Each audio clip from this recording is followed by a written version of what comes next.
Hello everyone, welcome back.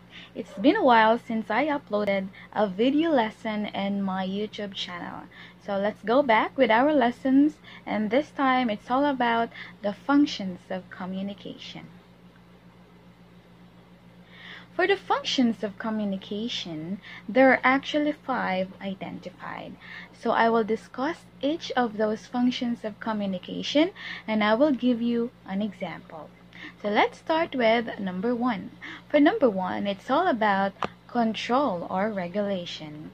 When we say control or regulation, this function of communication is to control or to regulate behavior or to actually give direction or direct other people. For the words, you have to use words that are directives, that gives orders or maybe ask or requests. And for some who is actually giving this orders, it should be in authoritative and it should be firm. For the example, inside the classroom, we actually set this classroom policies. So a teacher may discuss these classroom policies to the students to regulate behavior inside the classroom. So that classroom policies should be their guide so that the students will behave for the entire year. So that is function number 1. For the function number 2, we have the social interaction. This is of course to interact with other people or to connect with other people. So for the words that you are going to use here, it should be informal. So therefore, it should be informal so that people could talk to you freely. And of course, it's very important, your words should be friendly. And sometimes you can use this bodily action like you handshake or you hug, or maybe for some they actually do this beso. So that is to interact with other people.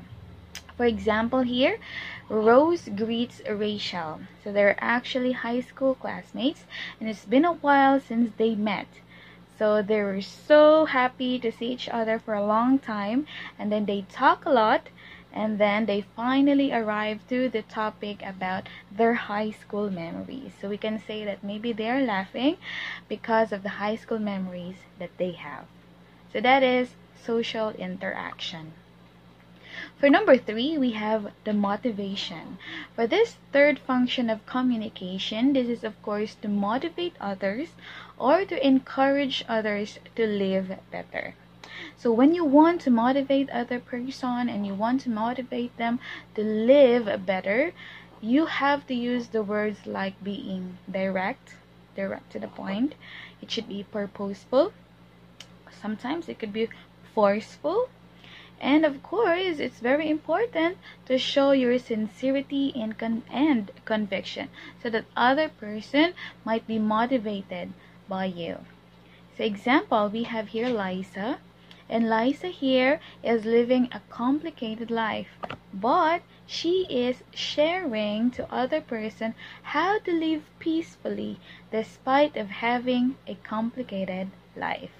So that is function number 3. For function number 4, we have the emotional expression. So this time it's all about expressing yourself, expressing your emotion.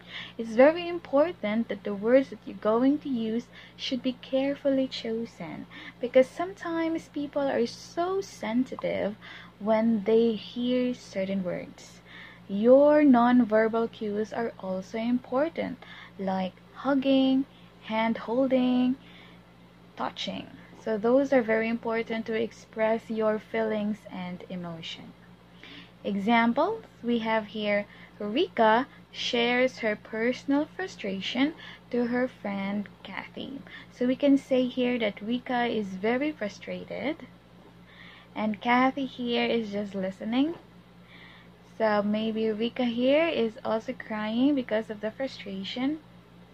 And on the other hand, as a friend, Kathy could hug her or maybe hold her or touch her to comfort Rika. So that is emotional expression. And for number 5, we have here the informal or information dissemination. Sorry for that. So this is to convey information, to spread information to other person. So your words should be simple so that person that is listening to you could actually understand what you're talking about.